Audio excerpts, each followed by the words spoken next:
I'm here with the former football captain from India, Bhaichung Bhutia. He needs no introduction. Thank you so much, Bhaichung, for taking the time out. We are talking about the FIFA World Cup 2022, and so much has happened already. This has been an absolutely thrilling World Cup with some big upsets. There have been some fantastic goals. There have been teams that have come back from nowhere and have won the game. So much to look forward to as well as the quarterfinals lineup that gets ready. But right now we're going to talk about what have been the teams that have been Bhaichung's favorite teams so far. Bhaichung, let's begin with the best team of the tournament. Group stages are done, knockouts, round of 16 almost finishing, 2 more games left today. You're the team that has stood out for you, one of the most cohesive units, the team that's playing like a team. Which one is that team for you? I think 2 teams that really stood out. One is Brazil and other team is England. Obviously my favorite is Argentina. I want Messi to win it, but I think these 2 teams have been outstanding. England, I think Gareth Southgate has got the formation right. So when he played European Cup, I think he had more defensive tactical mindset. Now he's playing with 4-3-3 and they're combining very, very well with Foden, Harry Kane and Saka, 3 strikers. And then he's got a midfield with Hernandez, then you've got Declan Rice and I think a young fellow, Bellingham. I think there's 3 midfield who's got an attacking mindset, and that I think England's strength is about attacking football because they've got that quality of players that can play good attacking football. And I think that's the reason why you've been able to see more goals from England. Other side is Brazil. I think Brazil has got a team that has got huge depth in it. They have players at the bench who can come in and change. So I think Brazil, the way they've been playing so far, I think has been outstanding. Yesterday's game as well, what we saw against Korea, they completely outplayed Korea. So I think these 2 teams are most likely to go to the finals. Also, just to see Brazil, the way they go about their game, I mean, they're having so much fun. Everybody else is trying to win the game. Brazil's out there having fun, and you see that in the way they're playing. You see that in the way they're celebrating after they won. You saw yesterday the way their coach Chiche was dancing as well. It's a carnival, and the Samba boys really are now the favorites in this tournament. In the beginning, you still felt like maybe not as good a team, but come the knockout stages, they're only getting better. So what happens with a lot of these big players and big teams, I think you've got a lot of superstars across, and to come in and gel as a team is a big challenge. And Brazil has suffered that in few of the few World Cups past. They've not won it for last 20 years, and also they did not win Copa America. So a lot of big teams struggle, and we saw that with Germany, Belgium, especially Belgium. They couldn't get, all the big stars could not combine as one team, and they are out of the group stages as well. So the challenge is there, but Brazil somehow has been able to combine that, big superstars, all good quality players as a great team, and that is a big plus point. Okay, moving on from teams, let's talk about the players that have impressed you in this World Cup, and there have been many. But if you were to pick some of your favorites, some who've just stood out, who've just towered above all the others, and I know who those players are because there's one who's been brilliant, but you tell us who are your favorites and who. I think one player that's really stood out is Saka, because we've not heard so much. He does not get the limelight because Harry Kane takes it quite a lot of limelight in England's side, but Saka has gone through a lot of difficult times recently, with especially missing that penalty kick for England in the European Cup final.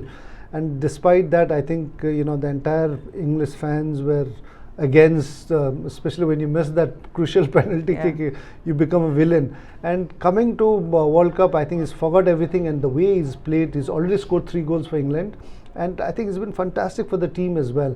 So I think coming back from all those difficult challenges and doing so well in World Cup and scoring 3 important goals for England, I think is a big turnaround for him, but also it's good for England's side. So Saka has been one player that's really stood out.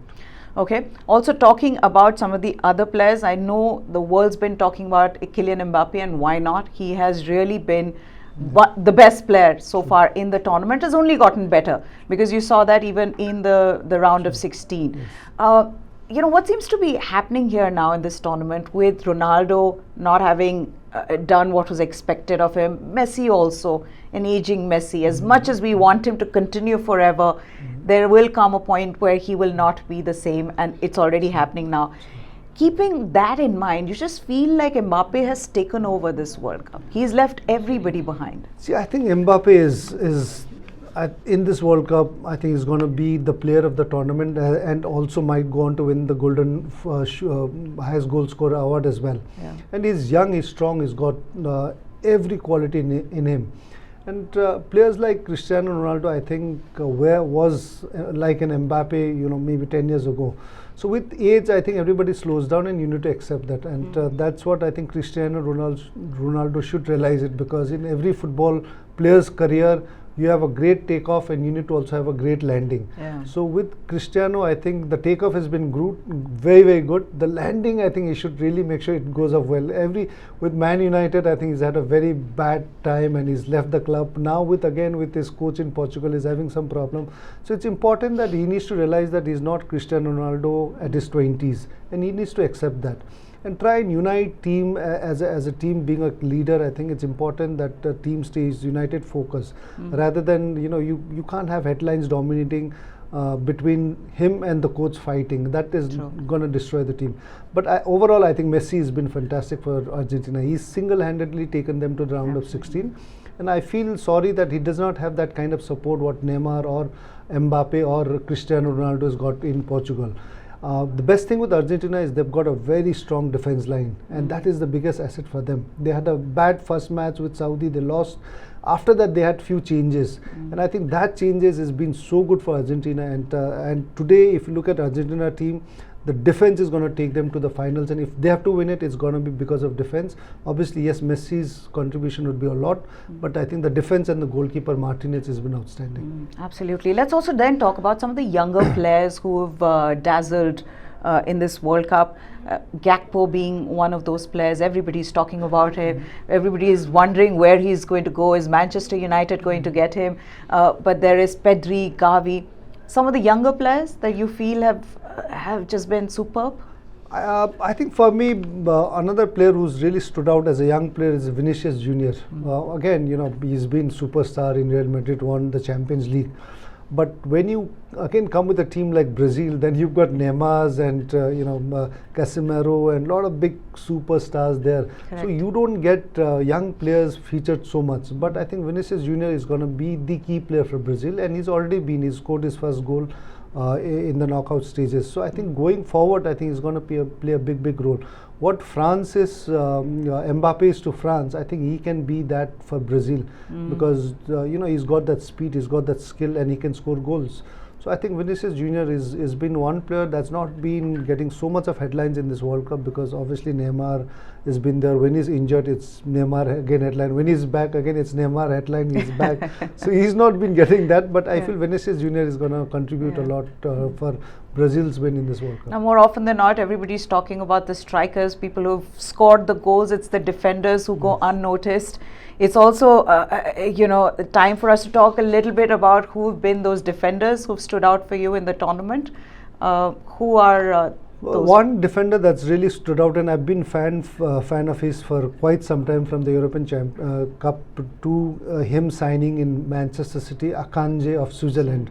I think tonight is going to be a big challenge for him, because he's going to play Portugal, Cristiano Ronaldo, and if tonight, I think if Switzerland goes on to win, I think he'll have a big contribution, because you've got Portugal is a very strong team attacking wise, and he's going to be the main figure to really stop Bernardo Silva and Cristiano Ronaldo up front. So I think his contribution to Switzerland team is going to be crucial for today's match and then going forward as well. How impressed were you by the Asians? Both Japan, South Korea, the way they won. Of course, they lost yesterday in the round of 16. But 3 Asian teams, Australia being one of them in this, to qualify for the round of 16. No, I was very impressed with Japan. I think very unlucky that they were out in penalty shootout against Croatia. I felt they were a better team, and one team I predicted to be dark horses was Japan. But sometimes football, you play good, and then you never know in penalty shootout. But for me, I think if you have to name one team that's really stood out, not just from Asian country, but throughout the tournament, would definitely be Japan. And they are a very good side. It's not that they defeated Germany and Spain by fluke. They are a good quality side. and you don't defeat World Cup winners like Germany and Spain back to back in the group league. And that was a group of death, and from there, beating both the big names are coming out as top in the group. I think it's a big achievement, and I think we'll be hearing of Japan in a lot of World Cups to come. And if this bunch of players can stay fit, I think they're going to do really good for Japan. The good thing is that they've done everybody else a favor, because we know what Germany can do in World Cups. Like Gary Lineker once said, football's 11 people playing against 11 people, and Germany always wins. So at least Germany has been knocked out in that sense.